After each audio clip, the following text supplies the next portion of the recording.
This is the X-Zone Broadcast Network, broadcasting worldwide on broadcast affiliates and satellite program providers, including CNN Broadcast Network, Sirius Satellite Network, Star Media, Good News Radio Network, Angel Broadcast Network, Wiki Broadcast Network, and WPBN TV. For more information on the X-Zone Broadcast Network, visit us at www.xzbn.net.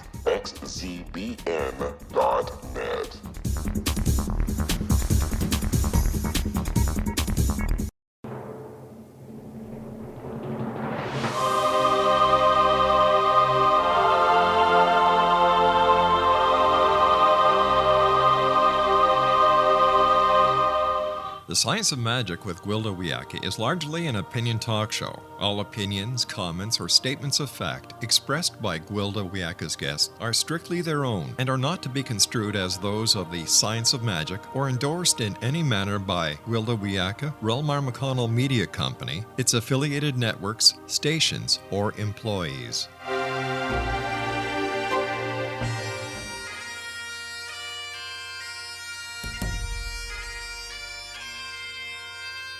Welcome to the Science of Magic with Gwilda Wiyaka, a program dedicated to uncovering the unified nature of reality and humanity's ever-evolving place as truly galactic beings. For more information on the Science of Magic with Gwilda Wiyaka, visit us online at www.thescienceofmagic.net.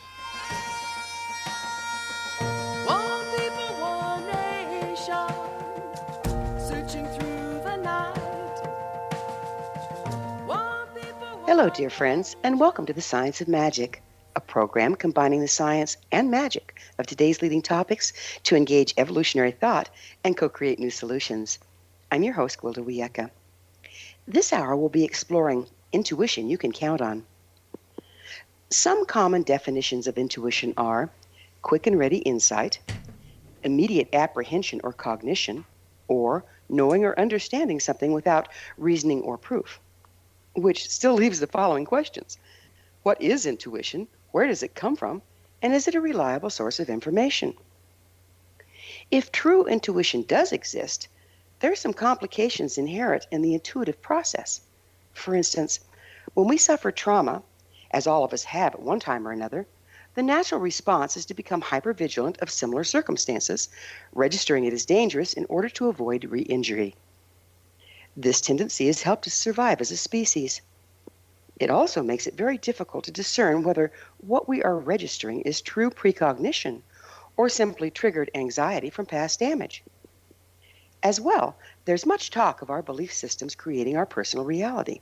If this is true, when a similar situation triggers us into past damage, yet we view it as clear and present danger, do we not recreate the outcome by believing in it? Is intuition instinctual or something else altogether? Is it standard issue or only doled out to a select few? With us this hour to explore this fascinating topic is Lisa Kay, author of Intuition on Demand, a step-by-step guide to intuition you can trust. Lisa is a teacher, author, and speaker specializing in intuition. She teaches others how to use their intuition so it's more accurate, dependable, and trustworthy. Considered an intuition expert, Lisa has taught hundreds of people intuition development in workshops and seminars. She holds degrees in electrical engineering from Columbia University, psychobiology from the State University of New York, and a PhD from the University of Metaphysical Sciences. Her website is all caps LMK, then the numerals 88.com. That's LMK88.com. Lisa, thank you so much for joining us on the Science of Magic. Thanks for having me, Gwilda. I'm really excited to talk to you today. I think we should have a lot of fun. This is a great topic. I love it. Yeah. Me too. You think, huh? So with a degree in electrical engineering and one in psychobiology, what led you to become an intuition expert?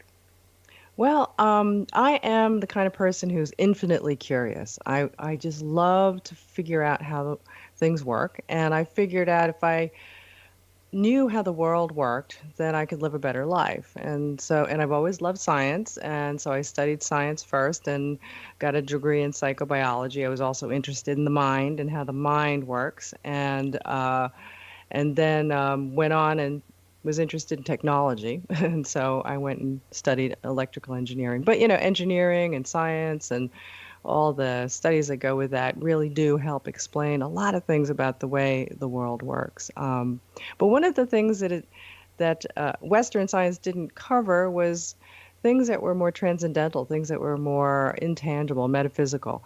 And I was interested in that as well. So I went and studied metaphysical sciences and with a concentration in intuition, because I think, and I still do, I think that intuition is the magic of life. And they say that everybody has that ability to be intuitive, as you spoke a little bit earlier in your intro. But I really wanted to know, well, if that's true, then how do I become intuitive? Again, going on and saying, I want to learn it all. So I went and I studied that. We're going to have to pick up on this on the other side of a commercial break. It is that magic moment. So time for that break. Great. But first, let me tell you about an exciting upcoming provision for those interested in spiritual evolution and personal empowerment, shamanic style. Path Home Shamanic Art School, Galactic Shamanism, Art of the Ancients Key to Tomorrow, and Children of Tomorrow, Galactic Gatekeepers are a revolutionary, affordable series of online classes designed to guide and support you and your family during these times of transition. They'll be coming soon to findyourpathhome.com, so stay tuned to be the first to experience these amazing classes. Again, that's findyourpathhome.com. Lisa and I will return shortly, so don't go away. You're listening to The Science of Magic, aired daily on xzbn.net. Prior episodes can always be accessed free of charge on our website, thescienceofmagic.net.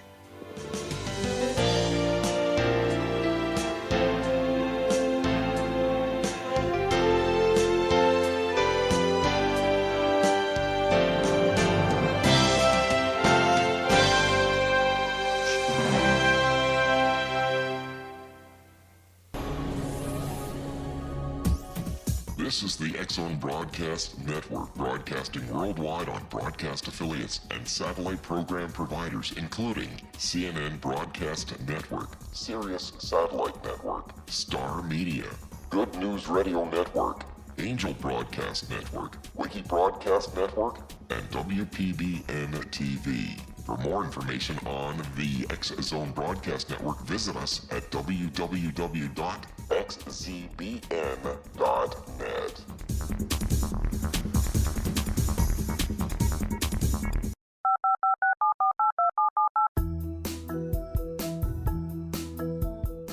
Did you know that when you're on the road with limited data or Wi-Fi, you can still listen to the X-Zone Radio Show with Rob McConnell, The Science of Magic with Gwilda Wiyaka, X-1, Dimension X, Space Patrol, and every minute of the X-Zone Broadcast Network by calling 213-401-0080, courtesy of Audio Now. No smartphone, app, or internet needed. It saves your data plan and it's free if you have unlimited minutes. Call 213-401-0080 to listen on any phone, anytime, anywhere. Remember 213-401-0080 for the best of the paranormal, parapsychology, and sci-fi radio programming anywhere, 24/7, 365.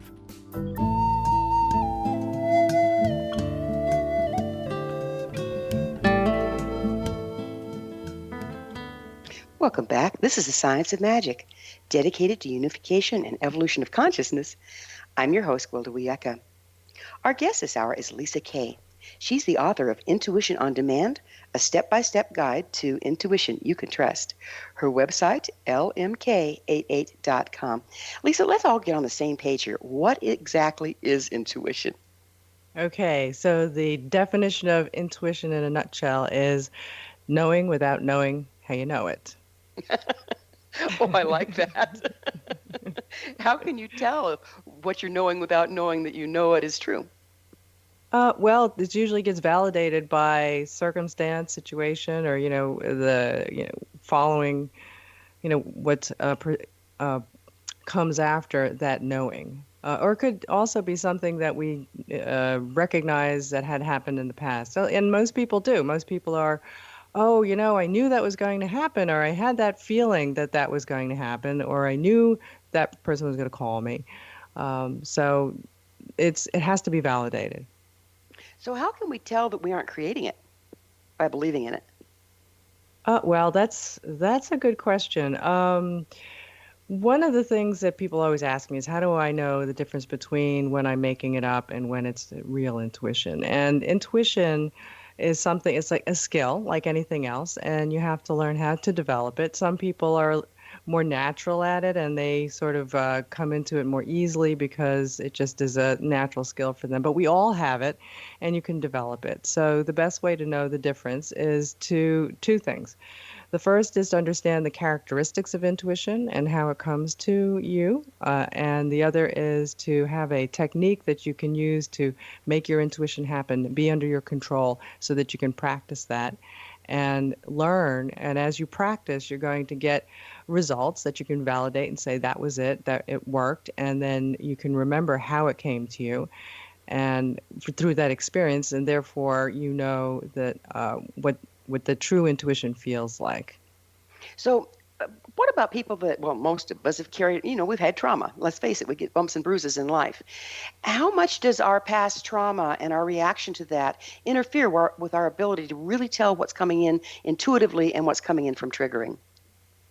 Well, I certainly think that trauma does have an effect on making it probably a little more difficult for you to understand what your intuition is, because the past trauma is fraught with lots of emotion, and emotion kind of clouds what we're receiving. So what we are, whether it's, we're being driven by a fear or doubt, and that is not intuitive. So I think what you can do, again, going back to working with your intuition, there's in addition to the two things I mentioned, which is understanding exactly the characteristics of intuition, and we could talk a little bit about that, and also practicing working with it all the time. The third thing is to use what I call tools, and there are tools that you can use to get you out of your worry state, your doubt, and your thinking mind, and using the technique, and that way you can tap into your intuition a little bit more easily. So, So, you brought up an mhm. interesting point. What does emotion have to do with intuition? If we're emotional about a situation, does that throw a red flag? Well, intuition is generally not super emotional. If you're extremely emotional about a situation, then it's probably coming from you, not from your intuition. Intuition can have an emotional feel to it, but it's usually very subtle. So also then let's talk about the mind. Our Hmm. reasoning and intuition isn't necessarily the same thing either. How do you No, differentiate? exactly. Well, we could talk a little bit now about the characteristics. So, of intuition. Intuition is not thinking. It's not reasoning it out. It's not deduction. Intuition is, as you had said a little earlier, it can be an epiphany. It's usually quick, penetrating insight. It's a pop-up, and that's a great term in that it just will pop up inside of you. And again, it's inside. People sometimes think it's outside, but it's not. It could be one word. It can be an image or a part of an image in your mind. Um, it can be a subtle feeling. Like, and the feeling might be more not always emotional, but it might be an attraction, a little draw, or you feel like, oh, I feel like I'd rather go in this direction than that direction. So those are some of the characteristics. The other thing, and these characteristics, interestingly enough, of intuition are reflective of what's going on in your what I call your intuitive mind. And that's the part of your brain that is intuitive and that has intuition characteristics, which happens to be the right side of your brain. And the right side of the brain processes information that is not logic and deduction, but actually is more holistic, more gestalt. It thinks in symbols, it thinks in pictures, and that's where our intuitive information is. So how does that relate to imagination? Well, imagination is the experience of imagination is similar. But again, imagination is something that you can manipulate and you can play around with in your mind, whereas intuition it appears in the same place in the same way. But I found the intuitive messages are not easily manipulated. They kind of stick and they're repetitive. So they kind of come in through the same channels, but they have a different flavor? Yeah, yeah, exactly. They have a their characteristics again is that they do have a different flavor. They often repeat themselves, and it's short and it's to the point.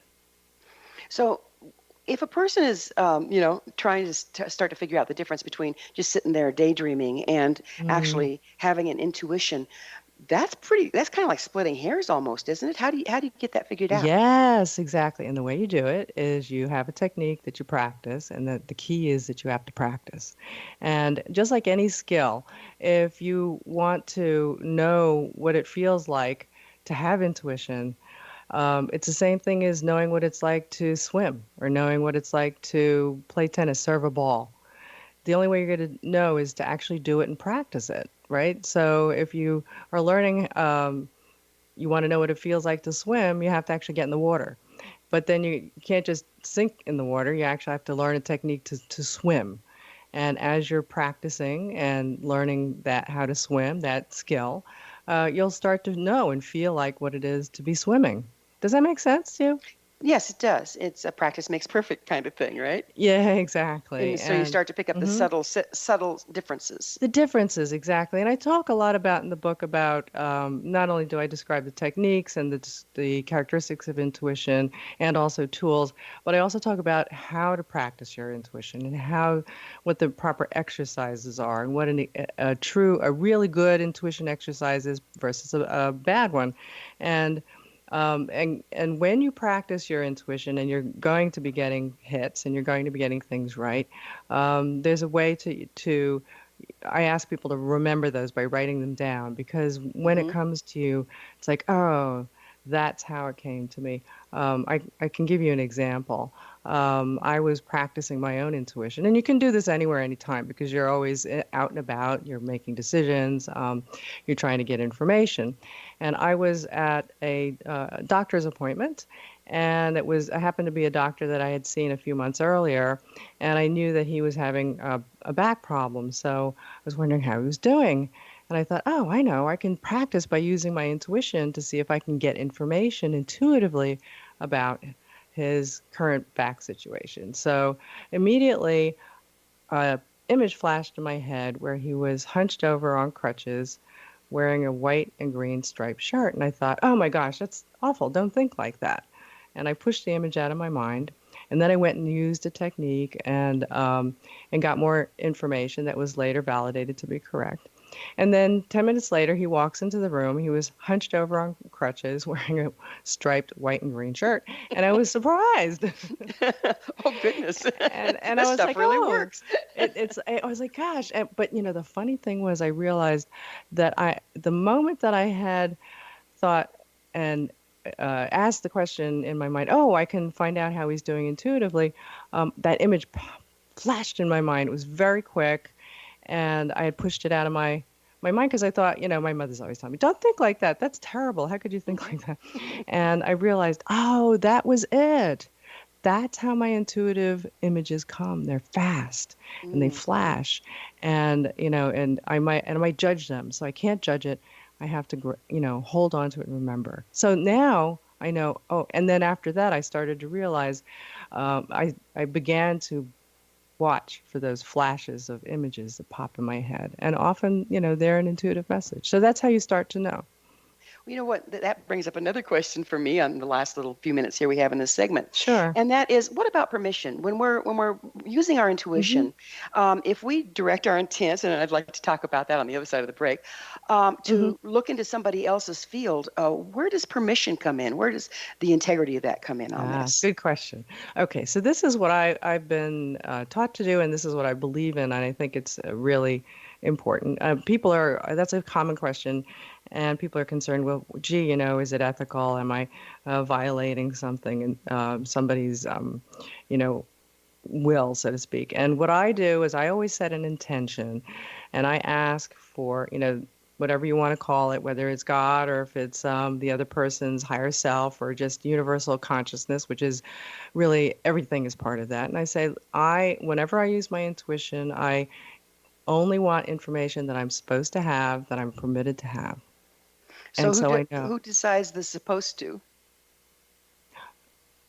all that is the higher consciousness. And that's what because I believe that, and my intention is that's where I'm getting the information from. So I ask first.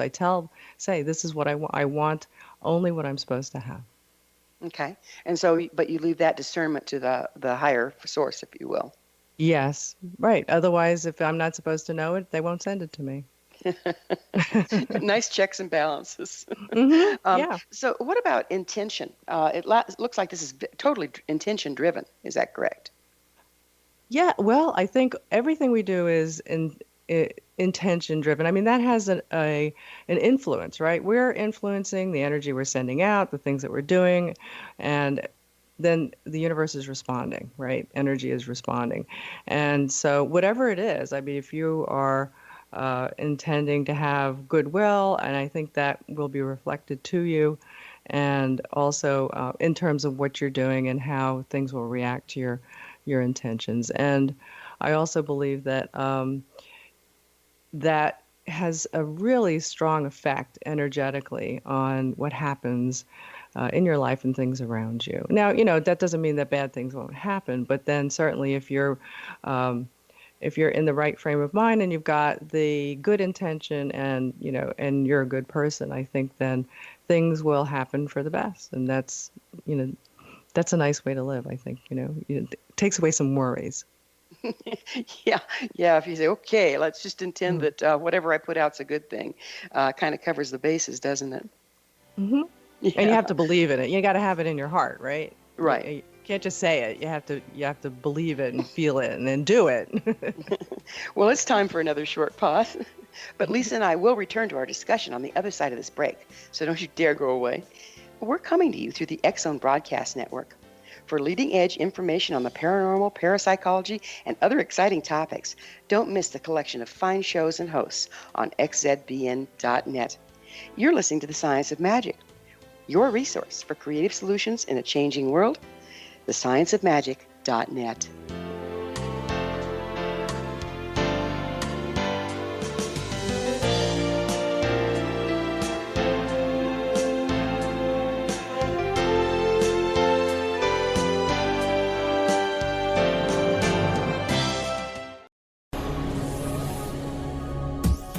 This is the X-Zone Broadcast Network, broadcasting worldwide on broadcast affiliates and satellite program providers, including CNN Broadcast Network, Sirius Satellite Network, Star Media, Good News Radio Network, Angel Broadcast Network, Wiki Broadcast Network, and WPBN TV. For more information on the X-Zone Broadcast Network, visit us at www.xzbn.net.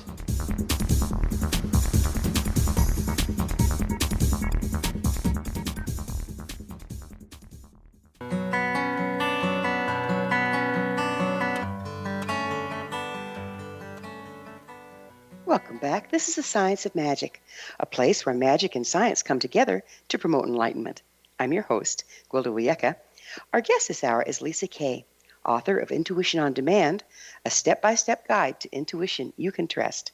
Her website, lmk88.com. Lisa, you and I both love science and magic, so tell me, have there any scientific studies been done on intuition? Oh, there have been thousands. And in fact, that's kind of the thing that I started looking at first, just to see, what science is out there on intuition. And there have been thousands of studies that have been done on all kinds of aspects of intuition. You might want to call that kind of people would believe that were intuition and maybe even psychic. So there are things like predicting the future, for example, was something that they've done studies on. And what they do is there have been a lot of smaller studies, and then they do what they call a study of studies. And then they take all the results of those different studies that are maybe using, 100 samples, and then they combine them and look at the results of all of them. And these studies were done around the world, and they were done with the same parameters, using the same controls, and changing the same that one same variable. And in terms of predicting the future, one of the things that they would do is they would predict, say, the color of, they'd have four lights, and someone would have to predict which light was going to go on. They had different colors, and then they had a random event generator that would generate which color, which light would go on. They could also do that with cards. There would be three, or pictures. There'd be four pictures, and someone would have to predict which one was going to show up. So obviously it's 1 out of 4. Now, they did a study of all these experiments. They looked at the results from 309 studies done in the same manner of over about 52 years. And all of those studies included 2 million trials and over 50,000 participants. And they expected that positive results by chance would be around 5%. But the analysis showed that 37% of the studies had positive results. Now, the probability of this occurring, the probability that these results did not occur by chance, was more than 1,000,000,000 to 1. Wow. And yet we pretend it doesn't exist. Exactly. And Isn't that there are bizarre? many studies like this. And that was, with telepathy. They've done it with telepathy. They've done it with remote viewing. The government did studies with remote viewing because they actually realized that, hey, this is a thing. And it's really, so there's, and, I could go on and on. So it's those kinds of things that make you go, okay, it's real. It's real. And William James, who's one of the more famous psychologists. When you study psychology, you study James and you study Freud and Jung. And William James said it's interesting. He believed very much in intuition. And he said, if we had one instance, if we had all these black, we know we have a whole slew of crows and all the crows are black. If we had one white crow, we would say, hey, there could be white crows. There was one white crow. But in the instance of intuition, it seems like we don't want to believe it. If there's one instance of this amazing ability that happens, we have to test it thousands of times. And we still go, I'm not sure. Yeah, it's bizarre, isn't it? And where do you think where are we picking up this information from? We have to be getting Good it question. somewhere. Good How is it question. getting into us?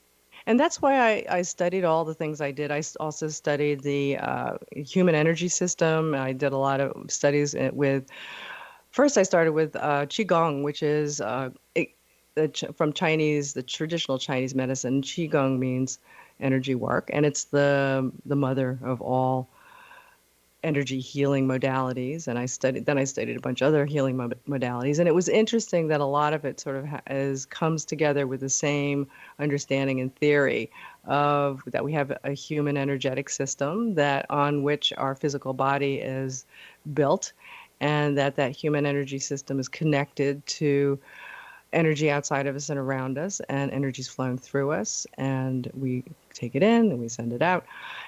But along with physics, as I'm sure a lot of people have heard, that everything is made of energy. And from physics, that energy cannot be created nor destroyed. It can only be transformed. So that means it is one thing. And so the energy that makes our physical bodies is the same energy that creates our thoughts. And when you put all that together, it's like, okay, so there's this flow of energy that can contain information. And that's one way of looking at how we can get, say, some information outside of us from other people, from other places, other, whatever you want to call it, other things, and absorb that in our own energy system, and then be able to interpret that, with our minds. And that's one aspect of it. And that information could be thoughts, it could be, divine consciousness, it could be all kinds of things.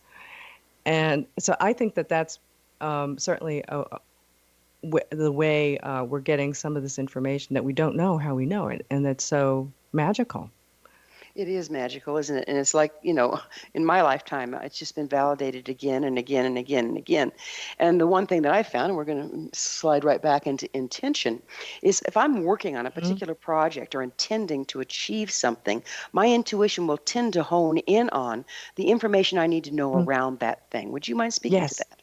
Exactly. And that's what I love about the mind. The mind, you create your own reality through your thoughts. That's a little bit about what The Secret was about, and what, the law of attraction. You send out what your intention is, what it is you want, and then the universe responds with like energy. And then you can, just as you were saying, when you're working on a project, then all of a sudden things synchronistically start to appear that are just the right thing for you to do what you need to do on your project, give you more Yes. information, right? Yeah, and that brings us back to the question, okay, are we creating it and that's why we know it's going to happen, or do we take the right steps Uh, because we know what's coming? I think it's a little of both. We're Yeah. co-creators, but that doesn't mean we are the creator. And it's the universe is a very complex thing, and we can get very heady here. And when you study physics, it gets really heady. I know that I experienced that even just studying in my texts. Um, but if I think that knowing that we're co-creators, and that the intention that we have as we're moving through life can also attract and bring to us things that we need at the right time, and then also bring us information that we may need. That's what we're tapping into. That's what we are using our intention for, in terms of sending things out. Now, when you were saying, do we create it? I think maybe there is a portion of uh, we know, maybe we don't know. Again, we don't know all of these things. And let's see where we avoided an accident. Did we create the accident? No, I would not necessarily, or maybe we did, and maybe we also created the the situation of avoiding it as well. But that gets really, that gets into the God question. Yeah, you can really go down a rabbit hole with that one, can't you? Absolutely. Yeah. So what's the difference between being intuitive and being empathic? I think it's a little the same. I think intuition is sort of a broad umbrella of ways that we receive intuitive messages. Empathic is usually used in terms of feeling and being able to feel other people, and sensing that their feelings. And when you have empathy, you're feeling, again, maybe what someone else is going through, and or what they're thinking in terms of feelings. And Mhm. I think intuition is just, that's one aspect of the way we can get some information intuitively. So do you think we gather clues from all of our senses and then translate them in the mind? Yes, and I think we get them from our metaphysical senses, which Hmm. parallel our physical senses. And some people say, oh, I would love to be clairvoyant, or I'm clairaudient. And I believe that we could be everything. God didn't make you just a hearing person or just a seeing person. You have all your senses and you bring them together to sense the world. And I know that I've been able to develop, I would say, all those metaphysical senses. At first, I thought, well, I'm just, I'm claircognizant. I just get my messages with, an understanding. And I realized that as I was developing my intuition, I could get images, I could hear things, I could feel things that were intuitive messages. This is such a powerful modality. Why do you think it's been shunned? What's going Oh, on we could there? go. Yeah, that's another rabbit hole. I think, quite frankly, I think it goes back to history. I think that when people were highly intuitive, first of all, it scared people because they thought, oh, that must be, magic. And if it's magic, it might be the devil. I think another thing might be, way back thousands of years ago, the church had a lot of control over how people live their lives, and going through, I believe, the Catholicism or Christianity way back when, they wanted to be the ones to have connection to God because their people were the holy ones. And if you had your connection to getting divine information and connecting to God, uh, that they couldn't. That's not good. They couldn't handle that. So that had to be a no, no. You can't do that. Yeah, and so then now it's stuck. And there's I think this so. It's yeah, a cultural thing. yeah, it's sad. It's sad because Yeah, it how much easier is. life would be for all of us if we could Right, and listen it's to this amazing thing. sure it's part of us, and we are animals, and animals have instinct. There are things that they know. How do they know that? How did they know, to, go to high ground when the tsunami comes? They just know. Yeah, and they do it every time too. That's what's amazing. Absolutely. And yet we ignore So, right, it. right. What I got about a minute left in this segment. Okay. Hmm. What can a person expect to gain from developing their intuition? Oh gosh. You can be calm and centered. You know that you're always making the best decision for you. That's, being given to you through, outside of you, divine guidance. And who wouldn't want that? And you can use it in every aspect of your life. Romance, career, health could save your life. It saved mine. I mean, who would want that? That's the ultimate magic. Yeah, it truly is. And yet it's a real learning curve, isn't it, to be able to tell what's true intuitive information? And it is. You do have to learn it. It's actually not too hard. I found out how to make it simple, and then you just have to go practice. So that's why I wrote the book, because I wanted other people to be able to do this. It helped me. It saved my life. I wanted to help other people's. Not, if they needed to save their life, great, but just have a better life. That's what I'm all about. And I figured out a technique. I had to make it concrete because I was not intuitive when I was young, and I started from scratch. And I like things, stepwise, concrete recipe, and I figured it out through lots of study. Lots of trial and error and study. Well, I'm really Yeah. excited to get into that technique on the other side of this commercial break. Lisa and I will be back shortly, so don't leave us now. This is The Science of Magic, your resource to altruistic professionals of science and the esoteric working to create common ground for the betterment of our world. Join our email family to receive amazing topic-driven episode collections at thescienceofmagic.net. On the other side of this break, we'll get into how do you access your intuition? How can we trust it? How do we find it? And how do we develop it? Don't go away.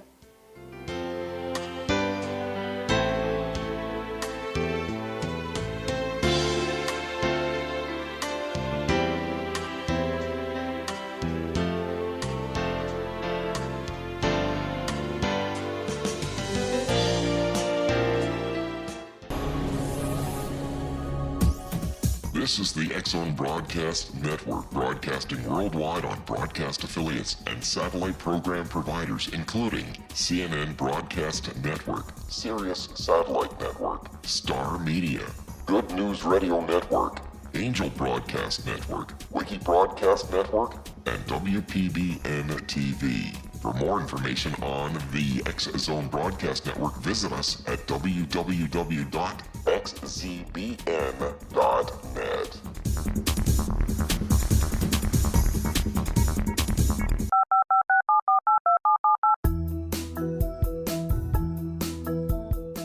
Did you know that when you're on the road with limited data or Wi-Fi, you can still listen to the X-Zone Radio Show with Rob McConnell, The Science of Magic with Gwilda Wiyaka, X-1, Dimension X, Space Patrol, and every minute of the X-Zone Broadcast Network by calling 213-401-0080, courtesy of Audio Now. No smartphone, app, or internet needed. It saves your data plan, and it's free if you have unlimited minutes. Call 213-401-0080 to listen on any phone, anytime, anywhere. Remember 213-401-0080 for the best of the paranormal, parapsychology, and sci-fi radio programming anywhere, 24/7, 365.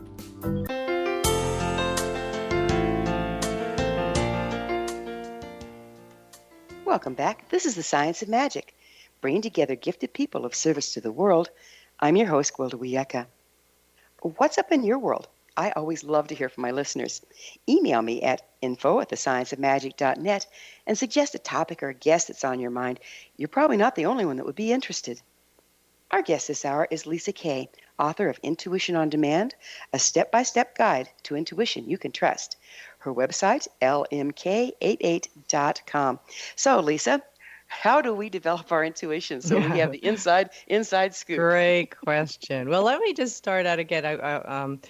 Just rolling back just a little bit, I wanted to explain to everybody how this came about, because, again, I started from scratch. I was not one of those who was intuitive or, when I was young or saw spirits or anything when I was a kid. I wanted to have intuition, but I wasn't intuitive, and I didn't know what it was. And so when I had an opportunity to study it after all my science and background, I went and I did that. And the only way after the science, when we talked about that earlier, was just a lot of studies on whether it exists or not.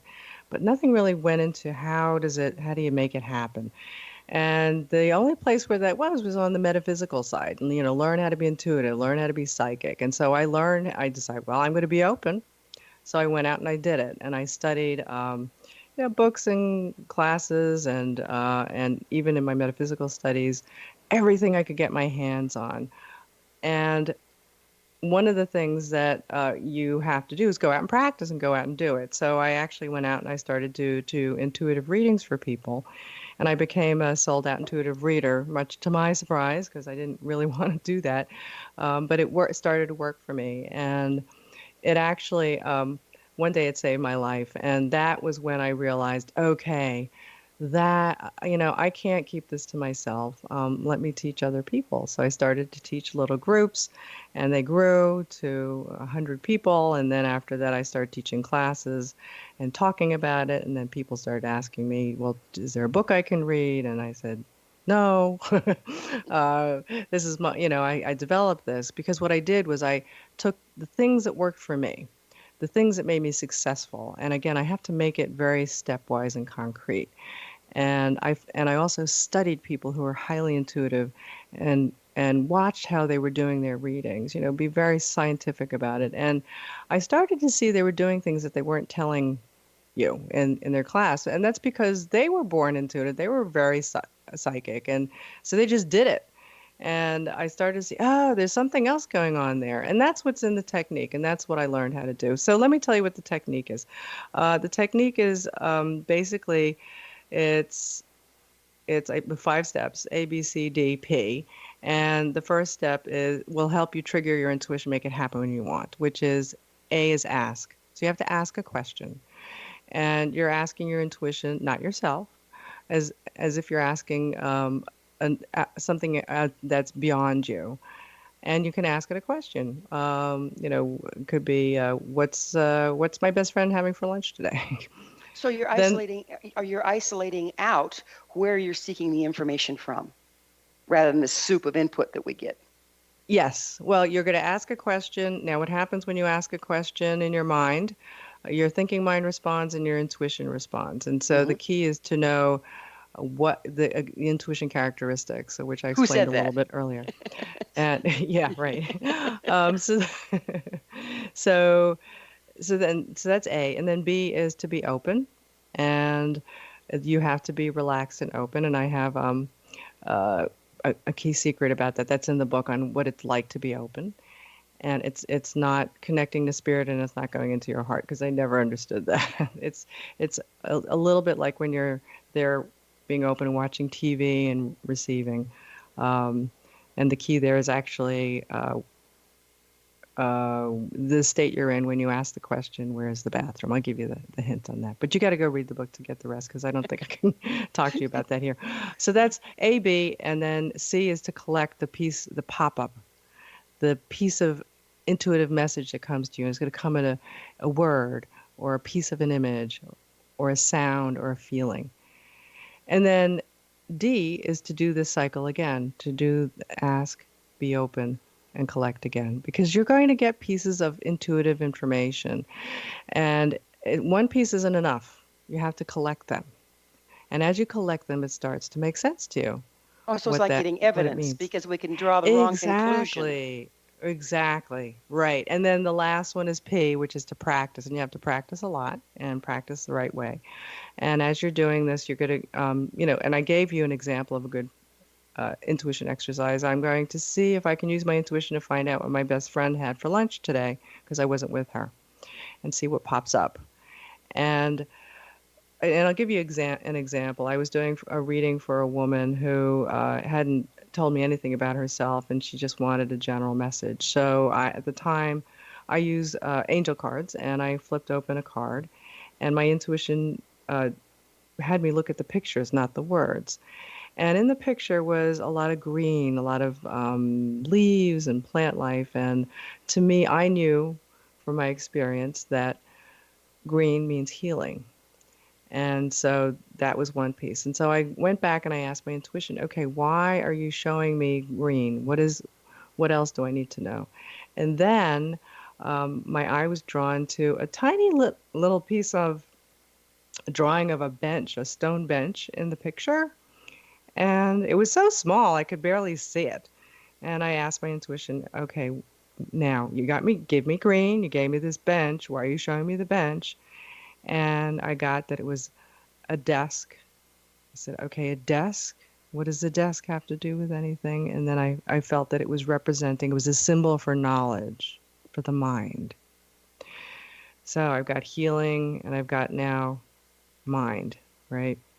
So I told her, I said, okay, you're going to be a healer, but you're not going to heal the body. You're going to be healing the mind.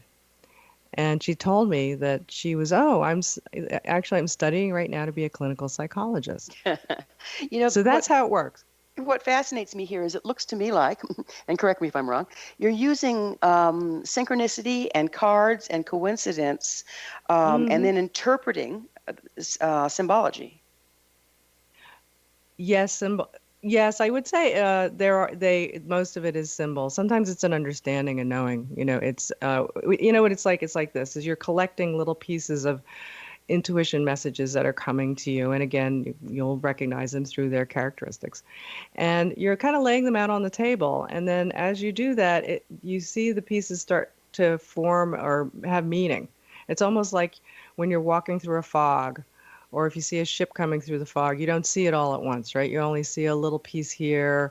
Maybe as you're walking down the road, you'll see a light post, and then you see a tree, and then you'll see a house, and then you realize, okay, I know I'm walking down,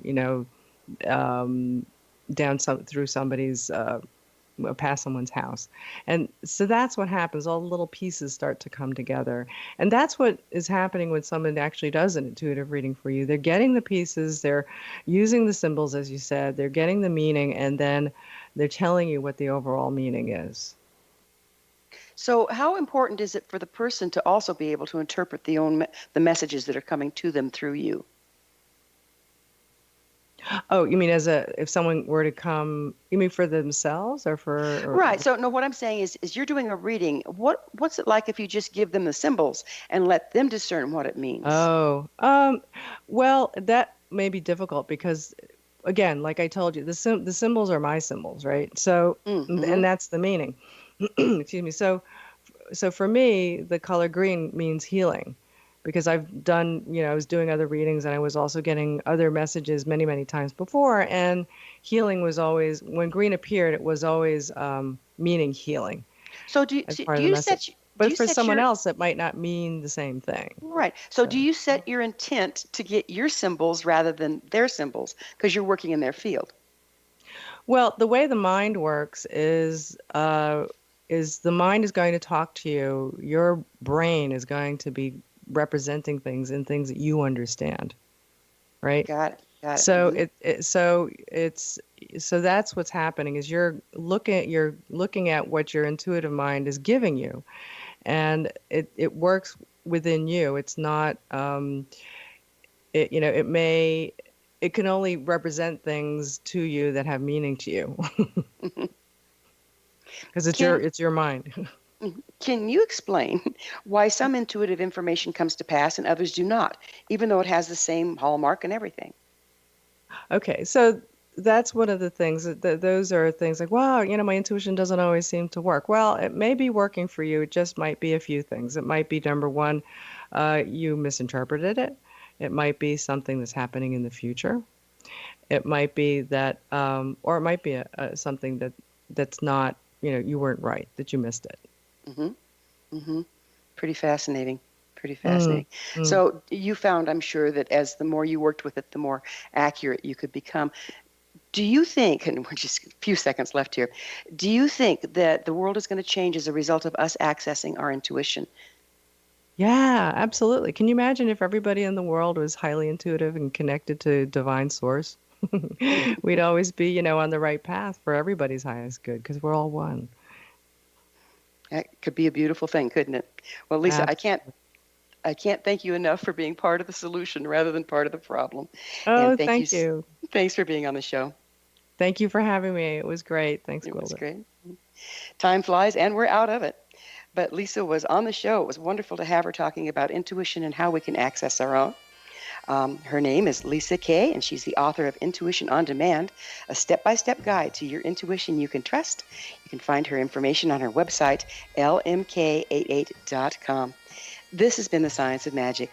Join our email family to be the first to receive our thought-provoking, topic-driven episode collections at thescienceofmagic.net. Until next time, dear ones, may you be blessed with knowledge and comforted with love as you engage your intuition. One people, one nation.